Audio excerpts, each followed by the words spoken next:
Depuis le début de ce voyage, nous avons dansé avec les ondes et les atomes. Nous avons découvert cet orchestre invisible où champs gravitationnels, électromagnétiques et vibrations quantiques composent la trame du réel. Nous avons vu comment, lorsque le mouvement s'intensifie, naît le feu électrique, ce flux qui traverse le cosmos comme le corps, du galactique au cellulaire. Mais une question demeure. Si l'énergie circule, si la musique se propage, où s'inscrit la partition ? Car du mouvement des électrons ne surgit pas seulement un courant, il naît aussi une lumière photonique, discrète et pourtant fondamentale, qui transporte non seulement de l'énergie, mais aussi l'empreinte des états traversés.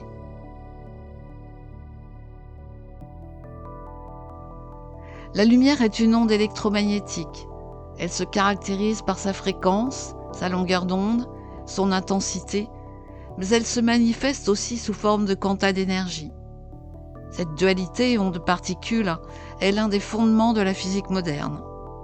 Un photon est une particule élémentaire, un quantum d'énergie associé aux ondes électromagnétiques, couvrant tout le spectre fréquentiel, de l'ultraviolet au rayon gamma, ce qui a toute son importance. Lorsque les électrons changent de niveau, modifient leur état, l'énergie libérée se manifeste sous la forme d'un quantum de lumière, un photon. Il ne possède ni masse ou repos, ni charge électrique. Il peut se propager librement dans le vide, sans support matériel, porté par l'oscillation conjointe des champs électriques et magnétiques. Il relève d'un autre niveau de description physique, celui des champs fondamentaux. En ce sens, il constitue un messager d'énergie et d'information. Car la lumière ne transmet jamais une énergie brute. Elle échange toujours une information inscrite dans sa manière d'être. Lors de son interaction avec la matière, ces paramètres influencent l'état du système récepteur. Lorsqu'elle pénètre le cocon, puis l'enveloppe corporelle, la lumière photonique ne fait pas que traverser. Elle interagit et par cette interaction, elle introduit de nouvelles informations structurées et organisées au cœur même de la matière. C'est la physique de l'information. Les bombardements photoniques actuels, visibles notamment par des aurores boréales observées à des latitudes inhabituelles, traduisent une interaction renforcée entre les flux cosmiques et ceux de la Terre. Dans un tel contexte, de nouvelles informations se diffusent nécessairement au sein de la matière de notre planète et traversent le petit homme. De la même manière, le corps produit sa lumière. Ces particules de lumière sont appelées biophotons. Ils ne sont pas une autre forme de lumière. Ce sont des photons ordinaires émis dans un contexte biologique dont ils émergent, porteurs de l'organisation interne du vivant, cohérente et fonctionnelle. La question de ce rayonnement lumineux interne se pose depuis près d'un siècle. Dès 1928, des observations ont montré que tous les organismes vivants, humains, animaux ou végétaux, émettent une lumière extrêmement faible. Cette émission varie selon les espèces, les états physiologiques et les conditions de vie. Elle s'intensifie nettement lorsque l'organisme approche de la mort, puis disparaît avec celle-ci, un phénomène confirmé à de nombreuses reprises. Depuis plusieurs décennies, les travaux du biophysicien Fritz Albert Popp, ainsi que ceux d'autres chercheurs, ont permis de mieux comprendre cette lumière singulière. Les cellules vivantes émettent des biophotons, une lumière ultra faible, mais hautement organisée. Cette lumière n'est pas un simple sous-produit du métabolisme. Elle est cohérente, parfois comparée à celle d'un laser, et semble jouer un rôle clé dans la communication et l'organisation du vivant. Les recherches de Popp suggèrent que les biophotons émergent d'une résonance entre la lumière extérieure, celle du Soleil, et le champ électromagnétique de l'ADN, véritable centre informationnel de la cellule. Par sa structure en double hélice, l'ADN agit comme une antenne, capable à la fois d'émettre et de recevoir ses quantas lumineux. Se dessine alors une continuité troublante entre la lumière du monde et la lumière interne, comme un dialogue discret mais permanent entre photons et biophotons, où la matière biologique apparaît moins comme une substance inerte que comme une lumière organisée, porteuse d'informations, de rythme et de sens. Des recherches effectuées récemment corroborent cette thèse. Les plantes diffusent de la lumière presque sans perte sur de grandes distances à travers les tissus cellulaires, avec une plus grande efficacité que ne le permettent les conducteurs de lumière réalisés par la technique. Les cellules vivantes émettent aussi un flux photonique constant. À l'échelle atomique, ce phénomène est lié aux électrons les plus externes, parfois qualifiés électrons de lumière. Ce sont eux qui participent aux liaisons chimiques et qui, lorsqu'ils sont excités par l'absorption d'énergie lumineuse, réémettent des photons. Dans certaines structures cellulaires, notamment au niveau des mitochondries, ces processus d'excitation électronique s'accompagnent d'une émission lumineuse sans production de chaleur. C'est ce qu'on appelle la lumière froide. Cette lumière ultra faible n'est pas le fruit de réactions chimiques rares et accidentelles. Elle semble au contraire issue d'un champ régulateur cohérent, présent en permanence dans l'organisme et jouant un rôle fondamental dans la coordination du vivant. Comme pour l'information qui circule à tous les niveaux par impulsion électrique dans le système nerveux, le cœur, les mitochondries, la lumière cellulaire participe, elle aussi, au dialogue au sein du vivant, à un échange d'informations internes, finement accordé à l'état du système biologique. Cette lumière produite au cœur des cellules est encodée par l'organisation même du vivant, une information structurelle. Les photons ultra faibles ne sont pas un apanage du vivant. Des systèmes non biologiques peuvent eux aussi émettre de la lumière. Ce que l'on appelle photons ou biophotons n'est donc qu'une question de milieu. La frontière n'a jamais opposé l'organique au non-organique. Ce sont simplement des niveaux d'organisation, de cohérence et de synchronisation, et nous commençons seulement à le découvrir, laissant ouverte la question d'un vivant élargi, traversé par des flux d'informations lumineuses. Les photons interagissent avec les biophotons émis par les cellules vivantes. La lumière interne est, elle aussi, une lumière d'information qui circule dans tout le corps, informe le vivant, maintient la cohérence du vivant. L'émission de biophotons est régulée par le champ magnétique présent dans les organismes vivants. Pour comprendre comment naît un biophoton, il faut d'abord changer notre regard sur la cellule. Une cellule n'agit jamais seule. Dès qu'elle se regroupe, les cellules commencent spontanément à se synchroniser, comme si un signal invisible les mettait soudain au diapason. Dans ce ballet, certaines jouent un rôle clé. Ce sont les cellules dites initiatrices. Elles émettent un premier message qui se propage de proche en proche. Chaque cellule qui reçoit le signal le relaie à son tour, l'amplifie, jusqu'à ce qu'une synchronisation s'installe à l'échelle de toute la communauté. Ce phénomène fascine aujourd'hui les scientifiques, car il révèle une loi profonde du vivant. La matière biologique ne se contente pas de réagir, elle s'organise dans l'espace et dans le temps. Les fonctions des émissions de biophotons sont multiples. Communication cellulaire, action sur l'horloge biologique, fonctionnement de l'ADN et des protéines, notamment le processus de réplication de l'ADN, la synthèse des protéines et la signalisation cellulaire, ainsi que dans la photosynthèse. Il a été également démontré que ces actions peuvent se faire par activation ou inhibition des processus intracellulaires. Ainsi, les cellules irradiées peuvent transmettre des informations à des cellules non irradiées. Dans le corps humain, certaines zones sont plus productives que d'autres. Le cerveau, le système neuronal, ce qui signifierait que les neurones utilisent la communication photonique en plus des signaux électrochimiques. Le fascia, qui enveloppe et relie toutes les structures corporelles, constitue également une zone d'émission de biophotons. Cette continuité structurelle joue un rôle majeur dans le processus de transmission des bioinformations.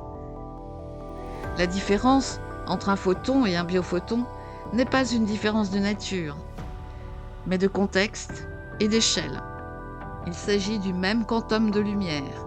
Ce qui change, c'est l'environnement dans lequel il est émis, absorbé et organisé.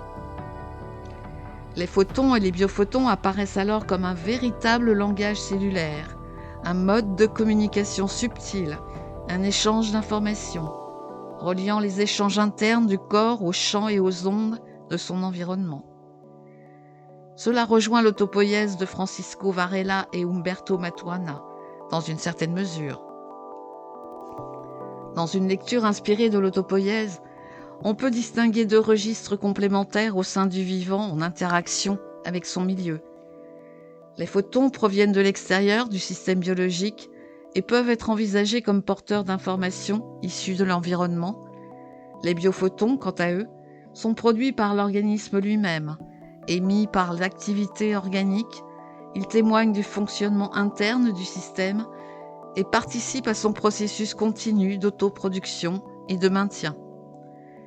Ils ne relèvent donc pas d'une influence extérieure, mais d'une dynamique propre au vivant en train de s'individuer. On peut alors parler d'une forme de dialogue, au sens du couplage structurel. Les photons externes introduisent des variations informationnelles susceptibles d'être intégrées par le système biologique et de contribuer à des modifications structurelles internes. En retour, l'émission de biophotons peut être comprise comme l'expression de l'état organisationnel du vivant. Dans cette perspective autopoétique, ces interactions participent au processus d'individuation du système. L'organisme conserve son identité tout en se transformant au contact de son environnement. Les apports informationnels issus des photons venant nourrir et orienter l'évolution des structures organiques, tandis que la production de biophotons demeure une activité intrinsèque au système lui-même. On pourrait alors imaginer ainsi: les photons venus du dehors effleurent le vivant comme une pluie discrète d'informations, ils ensemencent le vivant, tandis que les biophotons, nés de l'intimité des cellules, en sont la lueur intérieure. Entre ces deux clartés se tisse un échange silencieux, semblable à un toucher invisible. Le vivant reçoit, transforme, répond, et dans ce mouvement réciproque se dessine peu à peu son unité, son devenir. L'extérieur murmure, l'intérieur résonne, et de ce dialogue lumineux naît l'individuation continue de l'organisme qui se maintient tout en se laissant lentement transformer. Dès 1933, le pharmacologue A.J. Clark avait déjà mis en évidence un principe fondamental, celui du récepteur. Un message n'agit que s'il trouve la structure capable de le recevoir, comme une clé dans sa serrure. Et plus il y a de récepteurs sains disponibles, plus l'effet est marqué. Ce point est capital pour ce que nous explorerons par la suite. Dans le langage de la musique, on pourrait dire que le système accède alors à de nouvelles octaves. Les fréquences déjà présentes servent de base, mais de nouveaux modes de vibration deviennent possibles. La gamme s'élargit, devient plus subtile. Même si l'harmonique incarnée demeure, elle s'enrichit. Ce qui était auparavant inaudible ou inaccessible entre dans le champ de l'expérience. Ainsi émergent de nouvelles capacités, non comme des ajouts artificiels, mais comme l'activation de potentialités latentes. Le système ne devient pas autre, il devient plus vaste, capable de répondre à un spectre plus large d'énergie et de fréquences, tout en conservant sa cohérence interne. Les biophotons ne sont pas à accorder, ils le sont déjà, puisqu'ils sont émis à l'intérieur même du vivant, au cœur de l'ADN, des membranes, des processus cellulaires profonds. Ils vibrent nécessairement sur la fréquence de l'harmonique singulière incarnée. Ils sont directement liés au programme originel, à ces faisceaux d'ondes initiaux qui, en se condensant, ont investi le cocon et donné forme au corps. Le biophoton est donc une lumière endogène, accordée d'emblée à la trame vibratoire unique de chaque petit homme.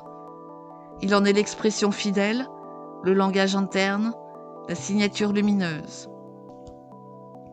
Aujourd'hui, plus que jamais, le vivant est exposé à des bombardements photoniques couvrant l'ensemble du spectre fréquentiel.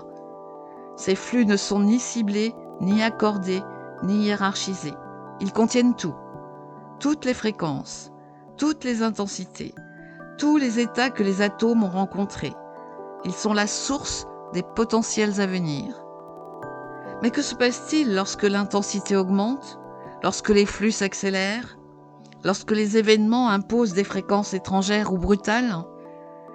Là où certains systèmes parviennent à intégrer progressivement, d'autres se désaccordent, se fragmentent, se désorganisent. C'est précisément cette zone de tension entre adaptation, transmutation et rupture que nous allons explorer ensuite. Car aujourd'hui, le vivant tout entier est soumis à une pression inédite. Le feu électrique et la lumière photonique pourraient bien nous dire comment il tente d'y répondre. Comme dans la farandole des atomes, un changement d'état s'impose pour une nouvelle étape, une ouverture sur de nouvelles octaves. Les idées que nous explorons ici ne sont pas nouvelles. Elles s'inscrivent dans une lignée scientifique ancienne, amorcée dès le début du XXe siècle et approfondie par des chercheurs comme Schrödinger, Prigogine, Engen, Sutherland ou Kuhn, et bien d'autres qui ont montré que le vivant ne se comprend pas seulement par la matière visible, mais par les flux d'énergie, d'information et d'organisation qui le traversent. L'histoire des sciences montre que les grandes avancées ne viennent jamais du centre figé dans les certitudes, mais des marges. Elles naissent du regard de chercheurs qui acceptent de ne pas savoir encore et qui préfèrent explorer plutôt que confirmer. C'est dans cette lignée que s'inscrivent les travaux que nous évoquons ici. Aujourd'hui, nombre de ces intuitions autrefois minoritaires sont devenues implicitement reconnues. Elles irriguent les neurosciences, la biologie des systèmes, la physique de la complexité, parfois sans encore être nommées comme telles, tant elles bousculent les cadres de pensée et les croyances sur lesquelles reposent nos modèles dominants. 100 ans après, les mêmes certitudes sont transmises à l'école, dans les facs, les universités. Un décalage énorme se crée entre la lecture du monde actualisé et l'autre, figé sur une époque révolue. Pourtant, ce ne sont plus des hypothèses marginales, mais des cadres de travail intégrés, même s'ils restent en évolution. Toutefois, n'oublions pas, en physique de l'information, le photon est un qubit. Il est utilisé en photonique, dans la fibre optique.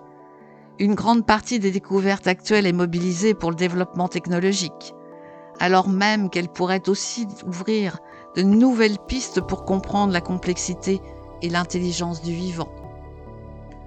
La lumière photonique, qu'elle soit externe ou interne, porte en elle toute l'information du processus créatif, dynamique du vivant.